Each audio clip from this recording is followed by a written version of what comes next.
नमस्कार। आज के इस एकल कहानी पाठ में आप तमाम दर्शकों का हार्दिक स्वागत है। आज हमारे बीच दिल्ली से वरिष्ठ लेखिका डॉक्टर आरती स्मिथ मैम उपस्थित हैं। मैं सबसे पहले इनका इस कार्यक्रम में हार्दिक स्वागत करता हूं। साथियों,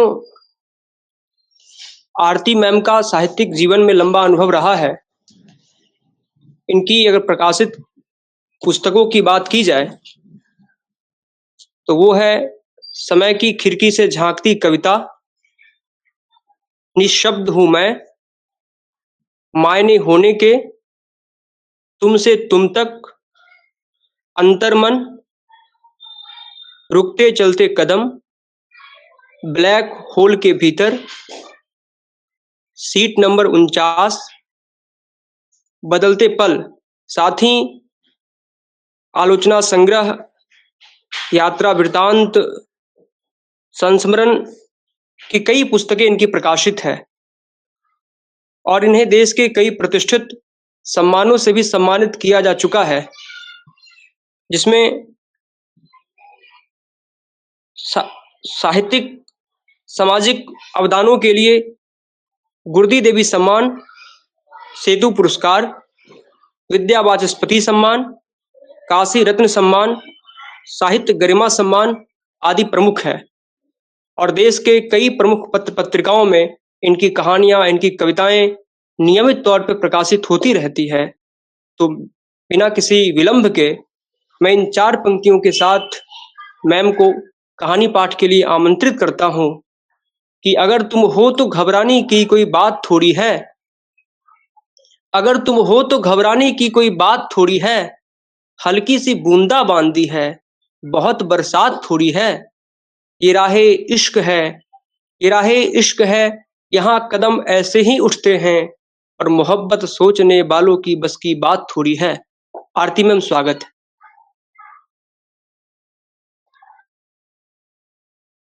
धन्यवाद सत्य प्रकाश जी। नमस्कार मित्रों, आप पहले भी मुझे सुनते आए हैं और आज भी आपका साथ पाकर मैं स्वयं को बलवती महसूस कर रही हूँ। आज मैं आपको विकल्प की ओर ले चलती हूँ। कहानी का शीर्षक है विकल्प। कॉलबेल की आवाज ने आखिर कुर्सी छोड़ने पर मजबूर कर दिया। विचार तितर बितर होने से बचाने की कोशिश करती हुई वह कलम हाथ में लिए उठ खड़ी हुई और कमरे से निकलकर दरवाजे की तरफ बढ़ी। फ्लैट का मुख्य दरवाजा इसी खुली रसोई में खुलता था। ओह, काम कर रहे थे?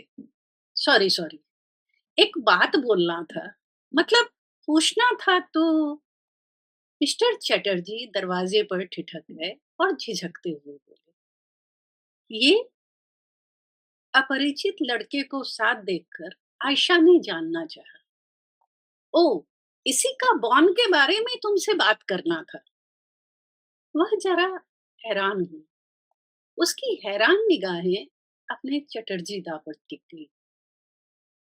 आज भीतर आने को नहीं बोलोगे क्या?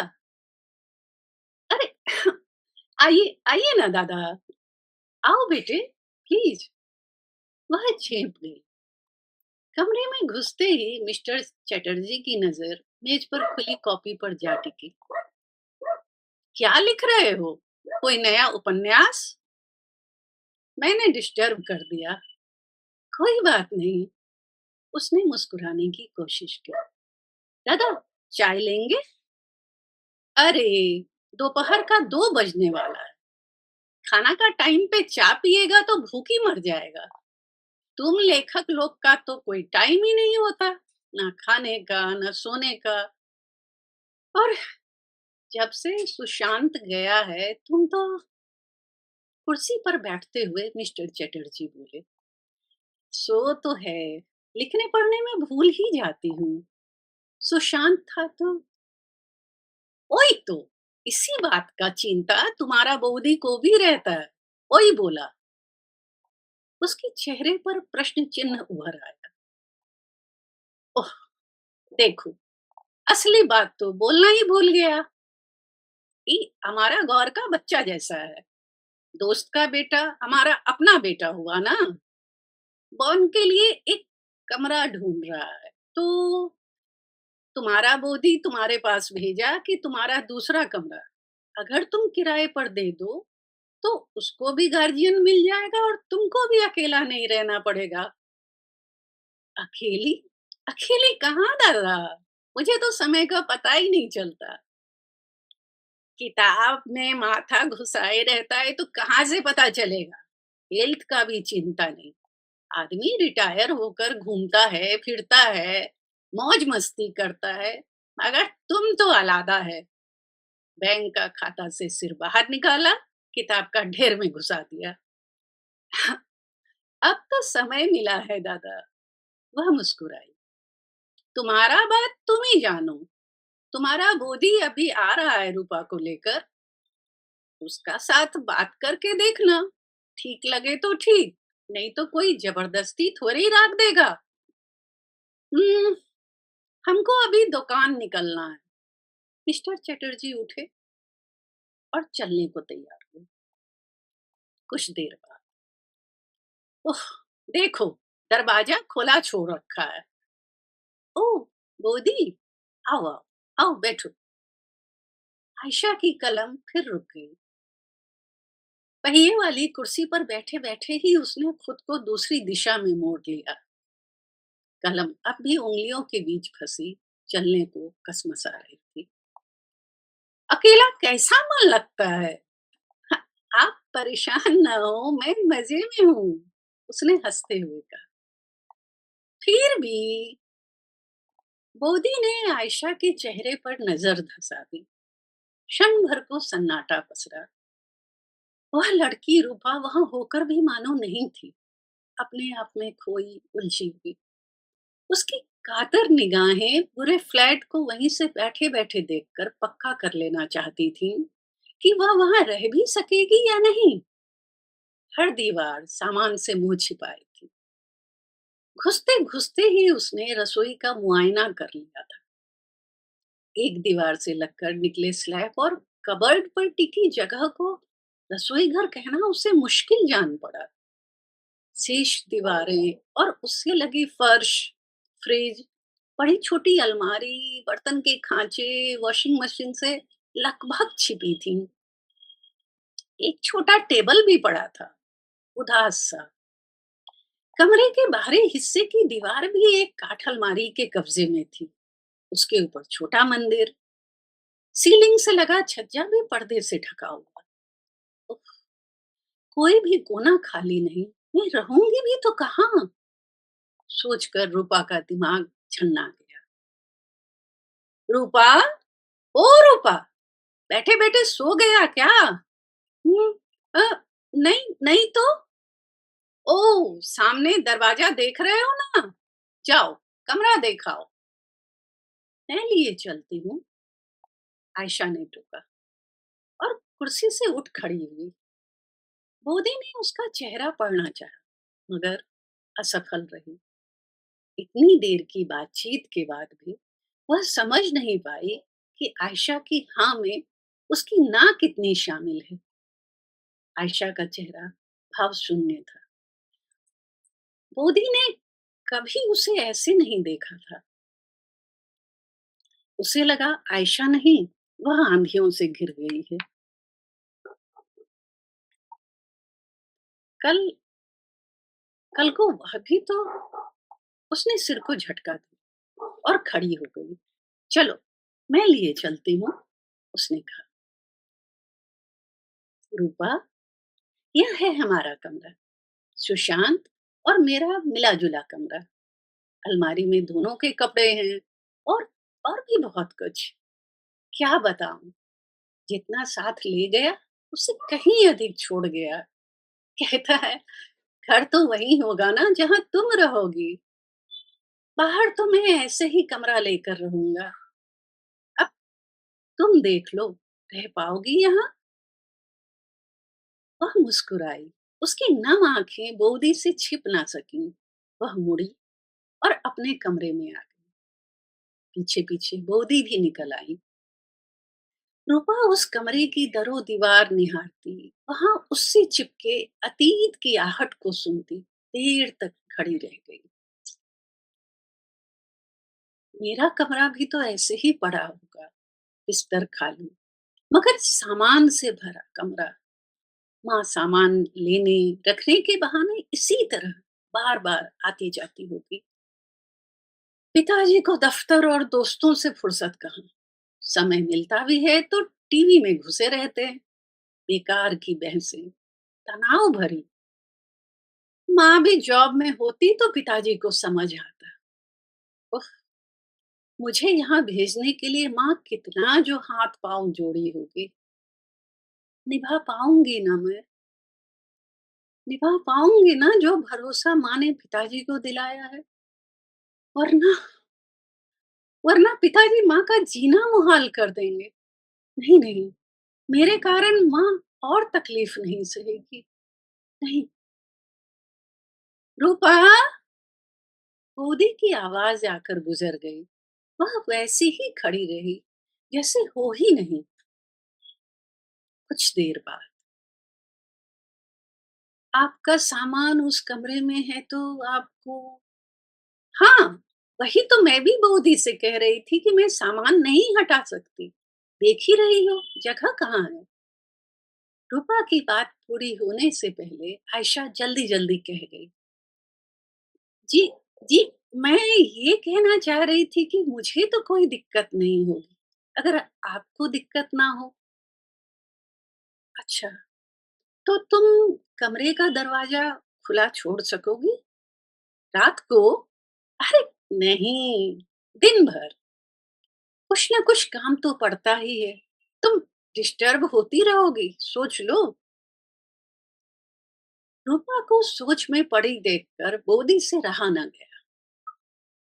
आयशा, रूपा हमारा घर का बच्चा जैसा है।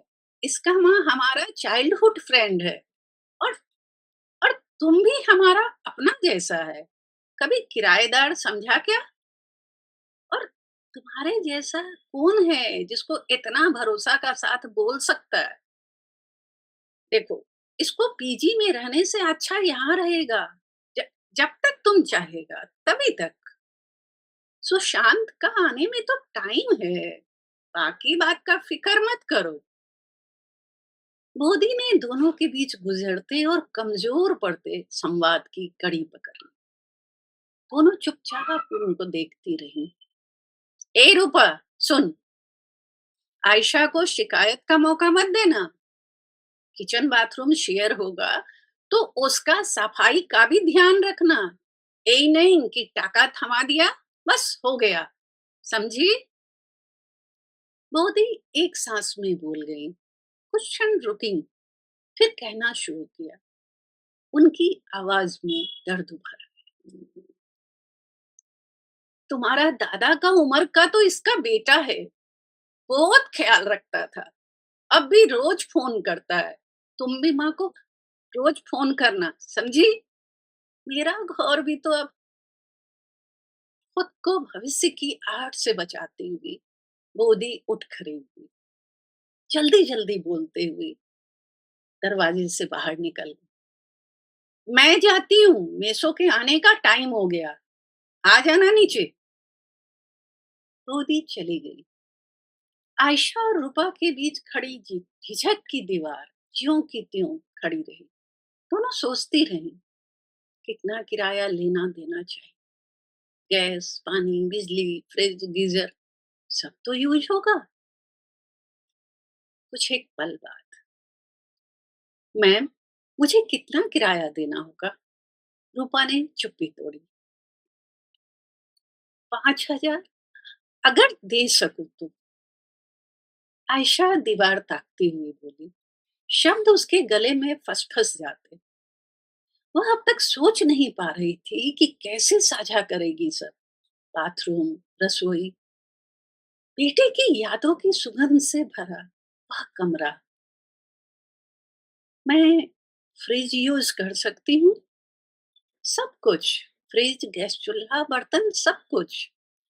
बस काम के बाद साफ कर देना।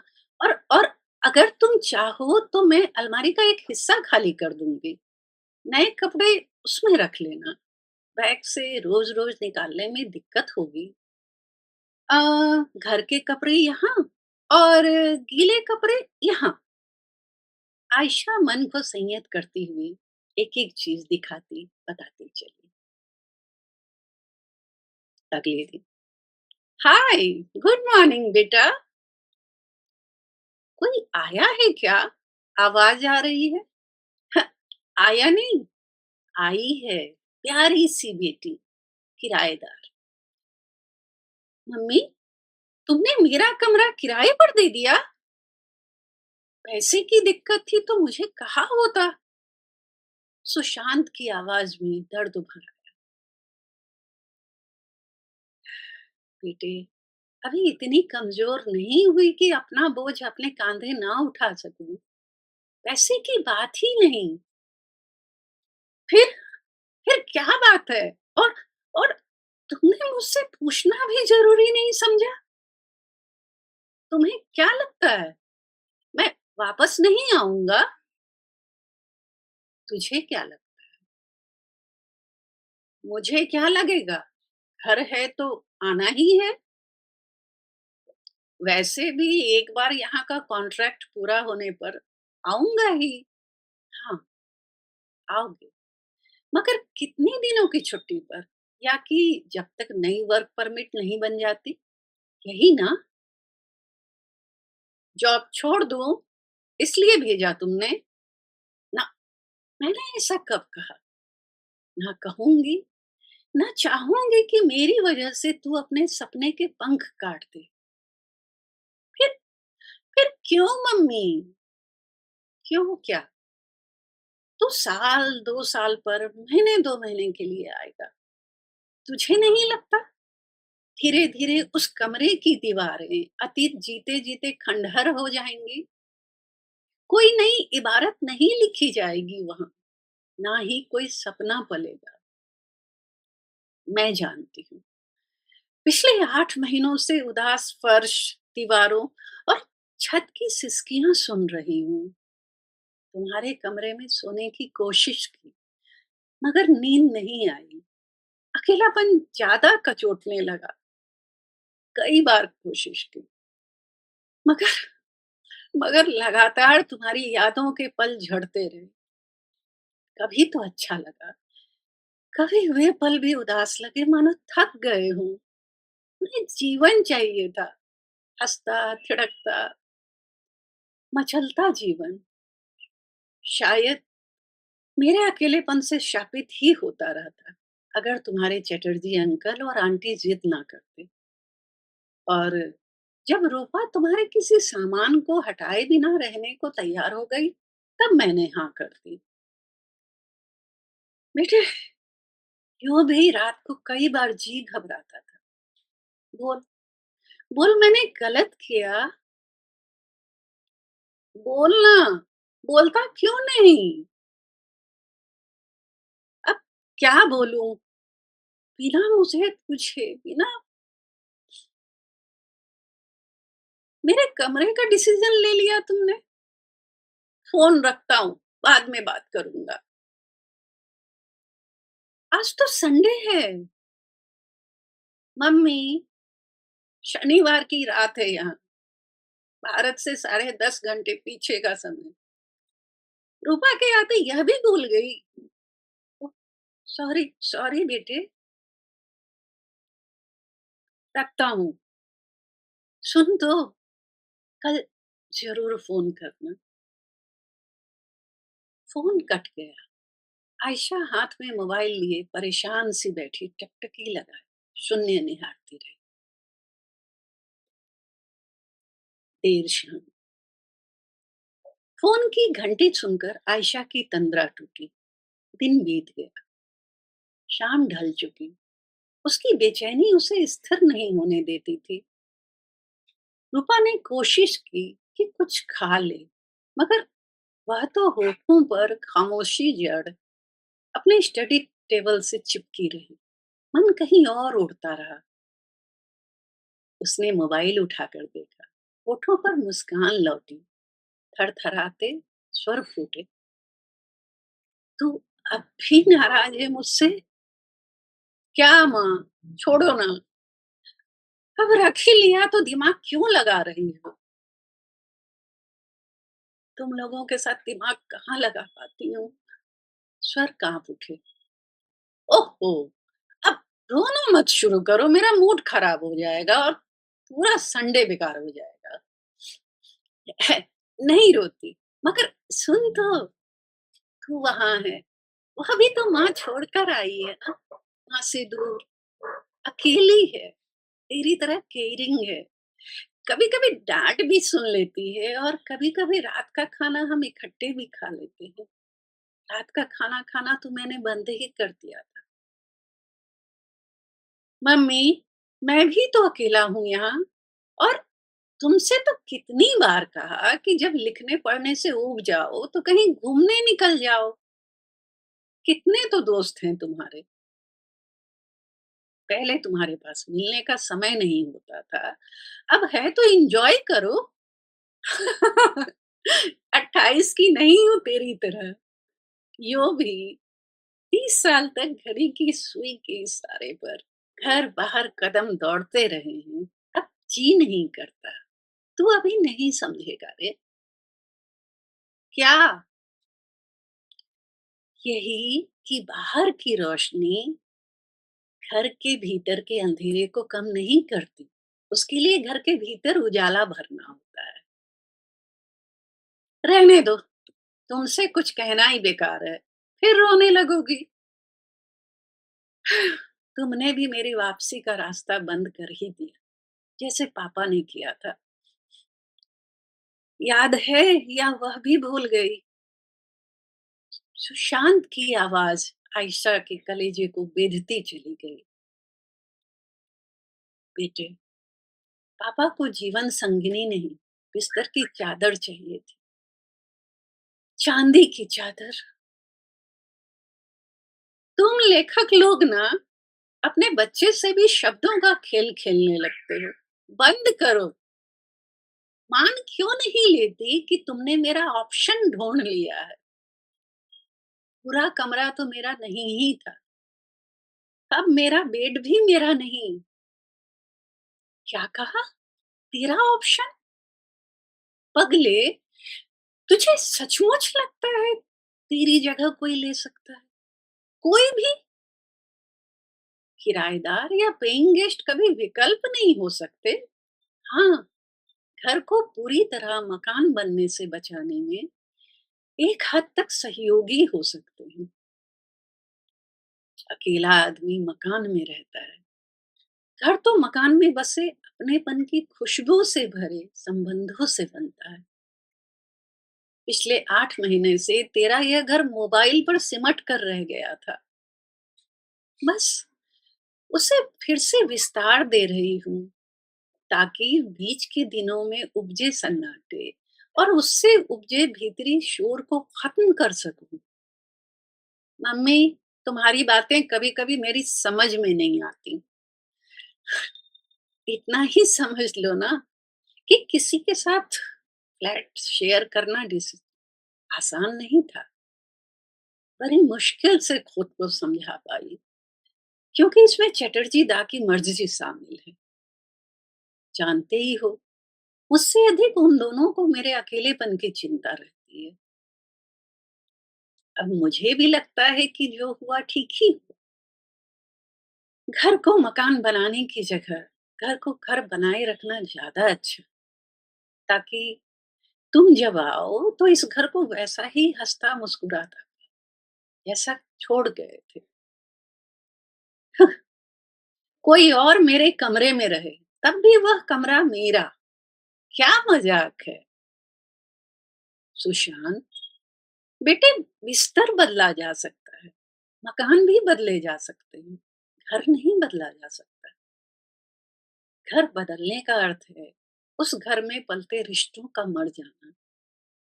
दो पीढ़ी के अलग अलग दो इंसान एक छत के नीचे अपने अपने हिस्से के खालीपन को उखाड़ फेंकने और अपने भीतर जिंदा घर को दम तोड़ने से बचाने में लगे हैं। जब तू आएगा, शायद तभी समझ पाएगा। आज तो तुम मम्मी कम, रिटायर्ड बोरिंग टीचर अधिक लग रही हो। भारी भरकम डायलॉग देकर अपनी गलती छिपाना चाहती हो। तुम्हारे पास हर बात के लिए एक्सक्यूज तैयार है। रहने दो, अभी फोन रखता हूँ। उलझी आवाज उभरी और फोन कट गया। आयशा दर्द से तड़प उठी, मानो मानो उसके सीने में सैकड़ों महीन सुइयां धस गई हूं। मोबाइल हथेली से चिपका बिसूरता रहा और वह लड़खड़ाती हुई बिस्तर पर जा लेटी। कई पुराने जख्म भरे होने लगे। वह सुशांत के खो जाने के भय से घिरी, अपने आप को प्रचंड बाढ़ में निरुपाय बहती हुई महसूस करती, छटपटाती देर तक करवट बदलती रही। कुछ दिन बाद, हेलो, कैसी हो? ठीक ठीक ही हूँ। तुम? गले को रूंधने से बचाने की कोशिश करती हुई आयशा बमुश्किल बोल पाई, मगर आंखें बेईमान हो ही गईं और ऑन मोबाइल ने सुशांत से उसकी चुगली भी कर दी। मम्मी, नया प्रोजेक्ट शुरू किया है। अह, उसी में सारा समय निकल जाता है। यहाँ वहाँ के समय का भी चक्कर है। मैं जब तक जगता हूँ, तुम्हारे सोने का वक्त हो चुका होता है। इसलिए तो मैं तुझसे कोई शिकायत नहीं कर रही, कर भी नहीं सकती। अब स्वर कांपने से वह रोक ना सकी। पहले की तरह हर हर रोज फोन का इंतजार रहता है, पर कोई कोई बात नहीं। तेरा गुड मॉर्निंग का मैसेज तो अब तक मिल रहा है।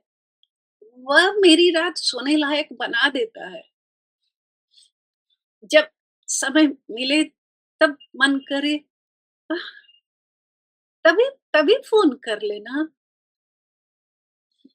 तुम्हारे लिए समय की कोई पाबंदी थोड़े ही है। आयशा ने भावुकता पर लगाम कसी तो स्वर बिखरते बिखरते बच गया। वह जानती थी सुशांत ने फोन करना कम क्यों कर दिया है। वह गुड मॉर्निंग का मैसेज इसलिए भेज देता है ताकि माँ चिंतित ना हो।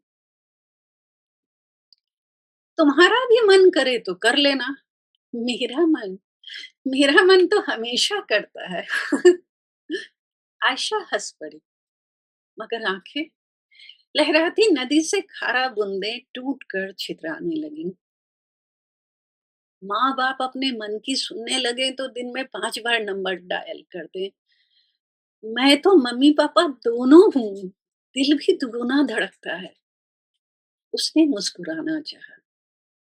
तो किसने रोका है? डायल कर लिया करो।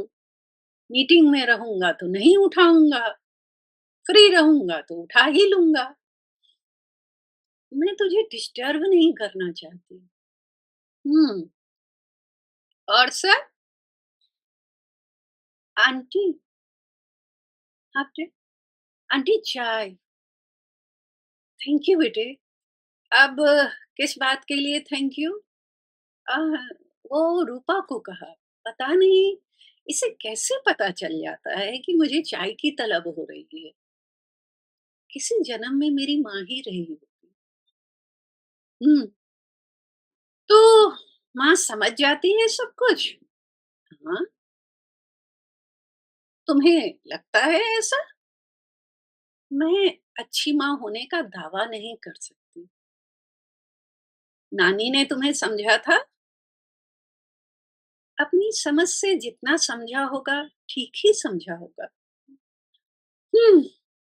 आजकल पहेली अधिक बुझाने लगी हो। कोई नॉवेल लिख रही हो क्या? डायलॉग पर डायलॉग मारी जा रही हो। तुझसे बात करती हुई मम्मी होती हूँ, सिर्फ मम्मी। तुझे नहीं लगता?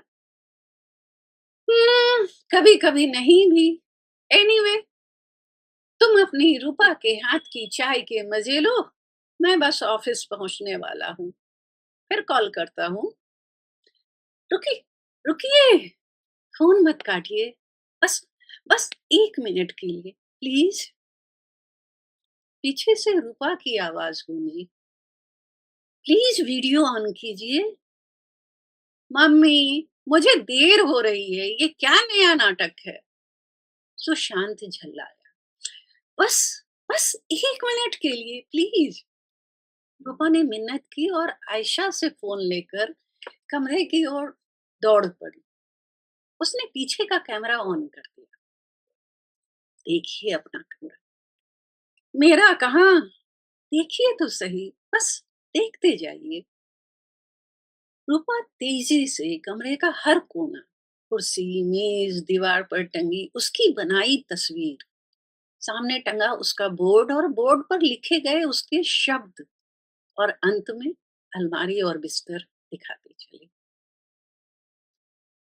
मैंने आपके कमरे को आपका ही रहने दिया है, जैसा था बिल्कुल वैसा ही।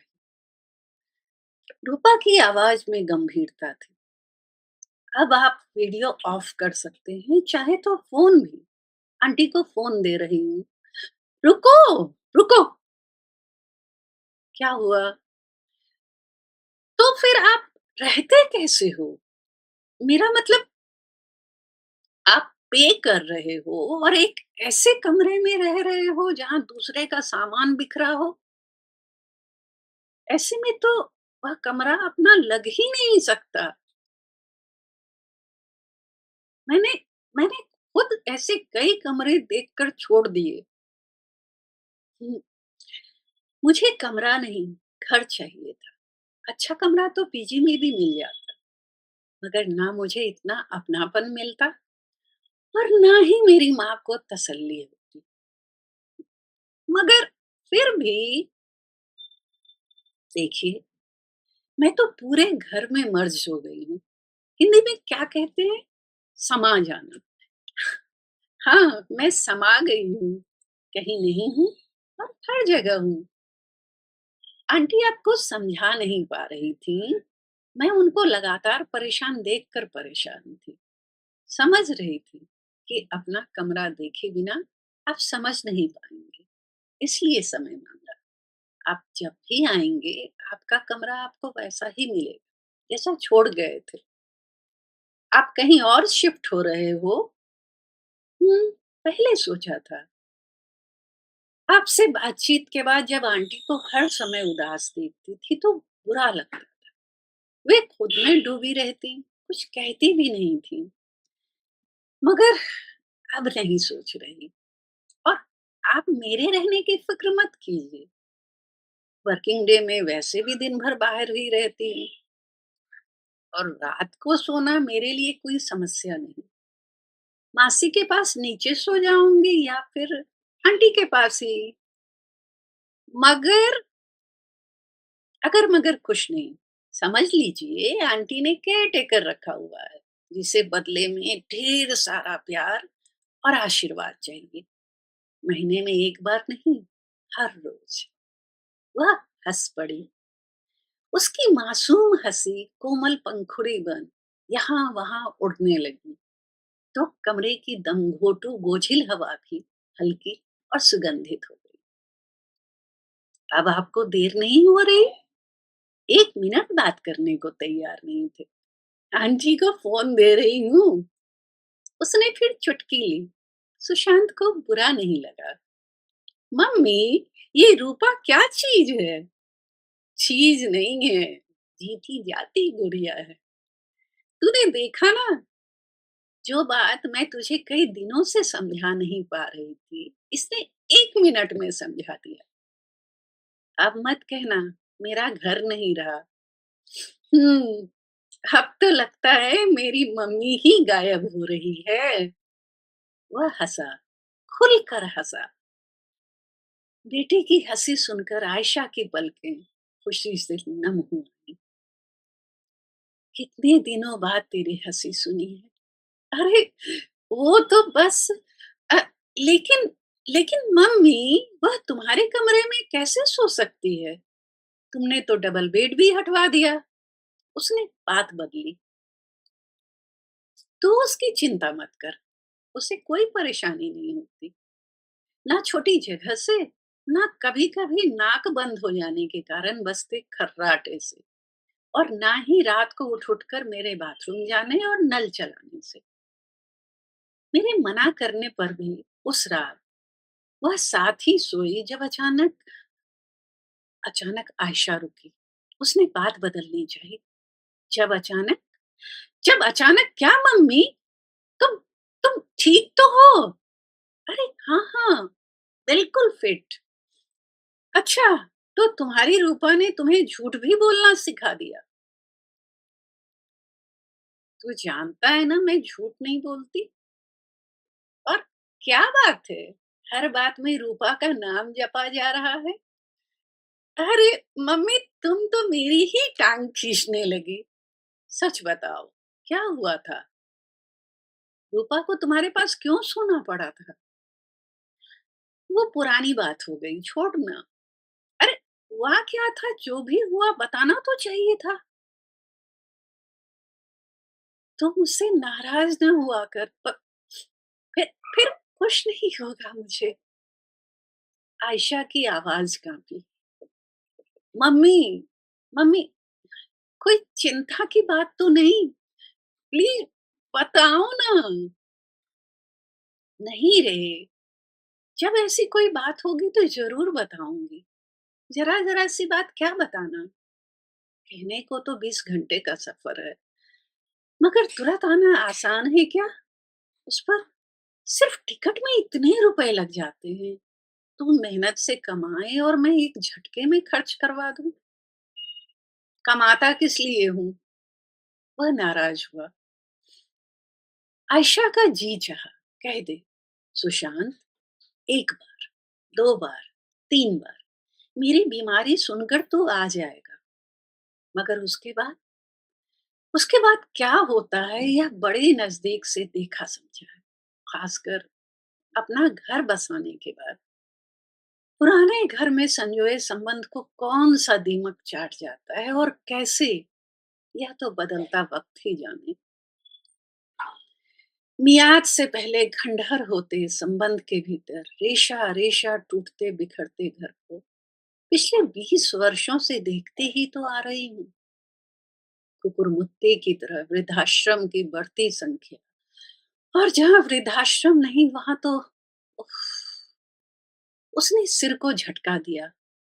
भाव बदलती हुई बोली, तेरा घर है, जब समय मिले आकर रह, साथ घूम, मम्मी के हाथ का बना खाना खा, दोस्तों के साथ मजे कर। घर आने के लिए किसी इमरजेंसी का इंतजार क्यों करना? बेटे, तू सड़क पर चल रहा है शायद। चलते हुए फोन पर बात मत कर, संभल कर पार करना। फुटपाथ पर चल रहा था, अब बिल्डिंग के अंदर आ गया हूँ। अब तुम सो जाओ। फोन कट गया। आयशा बालकनी में निकल आई। आज आसमान ज्यादा सुंदर नजर आ रहा। चांद पर टिकी उसकी आंखों में चांदनी भरने लगी। बड़े दिनों बाद वह गुनगुना रही थी। आंखों में सुशांत का बचपन हिलोरे ले रहा था। अब भी नहीं बदला, पगला कहीं का। माँ किसी और को प्यार करे तो कैसे चिढ़ जाता है, छोटे बच्चे की तरह। और छोटे बच्चे की ही तरह मेरी परेशानी सुनकर घबरा भी जाता है। कहता है बताया क्यों नहीं? क्या बताती कि दिल पर ठेस लगने से भी दिल को झटका लगता है। जान जाता तो क्या परेशान ना हो जाता? उसने एक बार फिर पूनम के चांद को देखा और बुदबुदाई,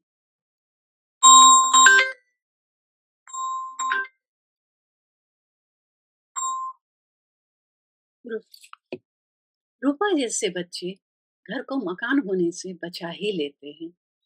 घर घर ही रहे तो अच्छा। संबंध की खुशबू फैलती रहेगी और ढलता जीवन खंडहर होने से बचा रहेगा। सोच में डूबती, उतराती, मुस्कुराती, चांदनी के छींटे महसूस करती वह देर तक खड़ी रही। भीतर उठे ज्वार का वेग शांत हो चला। धन्यवाद।